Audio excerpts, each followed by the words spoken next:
জয় গুরু। পরম প্রেমময় শ্রী শ্রী ঠাকুরের চরণে আমার শতকোটি প্রণাম। আর আপনাদের প্রত্যেককে জানাই রানন্দিত জয় গুরু।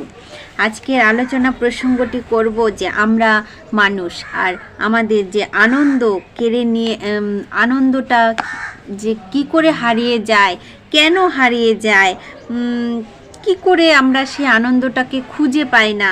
তো শ্রী শ্রী ঠাকুর এখানে 7টি পথ দেখিয়েছেন। 7টি পথ যদি আমরা অবলম্বন করে চলতে পারি, আমরা যদি শ্রী শ্রী ঠাকুরের সেই নিয়মে আমরা চলতে পারি, তাহলে কিন্তু আমাদের আনন্দ, আমাদের খুশি আমরা কিন্তু সব সময় বজায় রাখতে পারবো। তো চলুন আজকের আলোচনা শুরু করছি।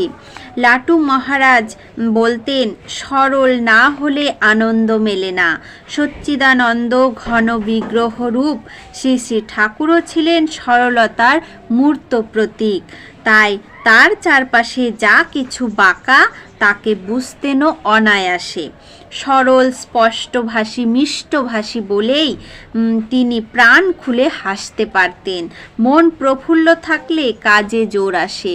মনে যদি শান্তি থাকে, মনে যদি খুশি থাকে, মনে যদি আনন্দ থাকে, তো দেখবেন একটা কাজ আপনি খুব সুষ্ঠুভাবে করে ফেলতে পারবেন।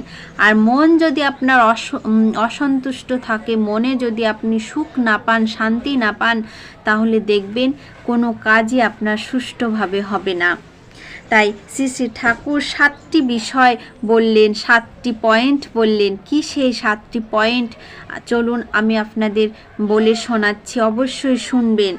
7টি বিষয় আমাদের আনন্দ কেড়ে নিয়ে হতাশায় নিমজ্জিত করে। কি সেই বিষয় যেগুলো করলে আমরা কিন্তু আমাদের খুশি কিন্তু চলে যায়? চলুন, লোকজন আপনাকে, প্রথম পয়েন্ট বলছি, লোকজন আমাদেরকে নিয়ে কি ভাবছে কিংবা আপনার সম্পর্কে কি ভাবছে সব সময়, এই বিষয় নিয়ে চিন্তিত থাকা। এটা একটা পয়েন্ট। এটাতে কিন্তু আমাদের হাসি খুশি সব চলে যায়। যে বিষয়গুলো আমরা যদি ভাবি, তখন কিন্তু আমাদের মনের মধ্যে ওটাই সব সময় ঘুরবে, যে কি ভাবছে আমাকে নিয়ে, আমার সম্পর্কে কি বলছে। এগুলো ভাবার তো কোনো প্রয়োজন নেই। তাই শ্রী শ্রী ঠাকুর বললেন, এটা একটা পয়েন্ট। এবার দ্বিতীয় পয়েন্ট শুনুন। যখন আপনি সব বিষয়ে অভিযোগ করেন, আমি যদি কারো কাছে সব বিষয়ে অভিযোগ করি, তখন আমার মন অশান্ত থাকে। 3 নাম্বার পয়েন্ট, যখন আপনি বিশ্বাস করেন অনেক অর্থ সম্পদ আপনাকে সুখী করবে। আমি যদি অর্থ সম্পদের দিকে ধেয়ে যাই, যে অনেক অর্থ সম্পদ হলেই আমি সুখী হব, সেটাও কিন্তু আমাদের মনকে অশান্ত করে তুলবে। 4 নাম্বার পয়েন্ট, যখন আপনি আপনার স্বপ্নের পেছনে ছুটতে পারেন না। এটা স্বাভাবিক কথা। যখন আমরা স্বপ্নের পিছনে ছুটতে পারি না, তখন আমাদের মন অশান্ত হয়ে যায়, অখুশি হয়ে যায়। 5 নাম্বার পয়েন্ট, এমন কোনো চাকরিতে অবস্থান করা যা আপনি পছন্দ করেন না। খুব কিন্তু সহজ কিছু কথা, যেগুলো শ্রী শ্রী ঠাকুর আমাদের বলেছেন, খুব সহজ, কিন্তু এই কথাগুলো যখন আমরা ভাবি, চিন্তা করি, আমাদের মন অশান্ত হয়। আমরা কোনো কাজ তখন ঠিকভাবে করতে পারি না।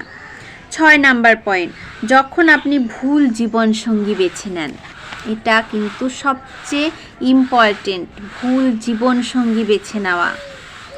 তখন আমাদের মন অশান্ত থাকে, অখুশি থাকে, কোনো কিছুতেই তখন আনন্দ আসবে না। এবার শুনুন 7 নাম্বার পয়েন্ট। এটা কিন্তু খুবই সুন্দর একটি পয়েন্ট। যখন আপনি নিজেকে অন্যদের সঙ্গে তুলনা করেন, যে ওর আছে আমার কেন নেই, ও আজকে ভালো খাচ্ছে আমি কেন ভালো খেতে পারছি না। যখনই এরকম করবেন, আপনার মন অখুশি হবে, অসন্তুষ্ট হবে। মানুষ হিসাবে জীবনে আপনি সুখ, ভালোবাসা ও অর্থ আশা করতে পারেন।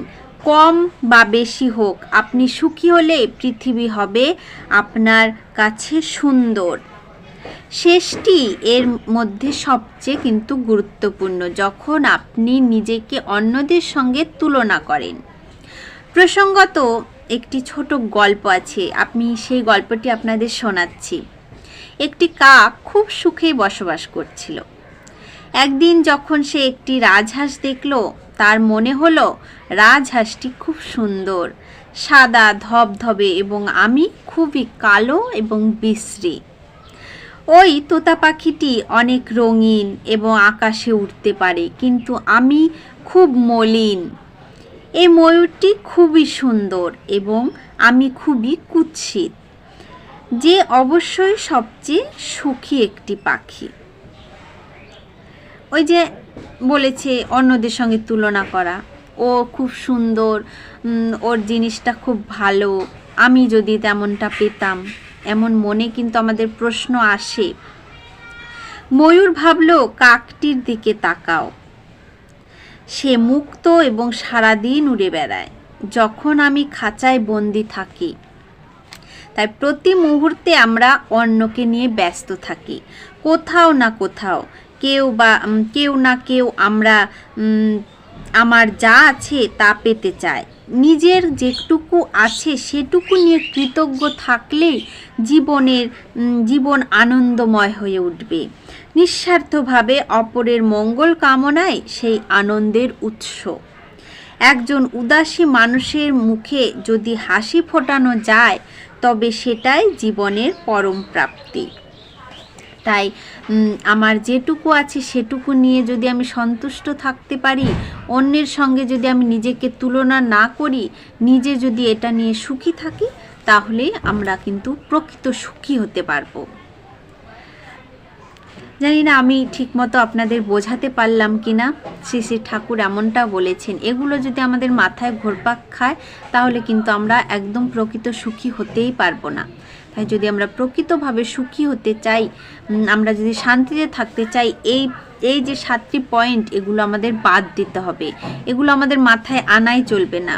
আজকের আলোচনা প্রসঙ্গ এই পর্যন্তই। জয় গুরু।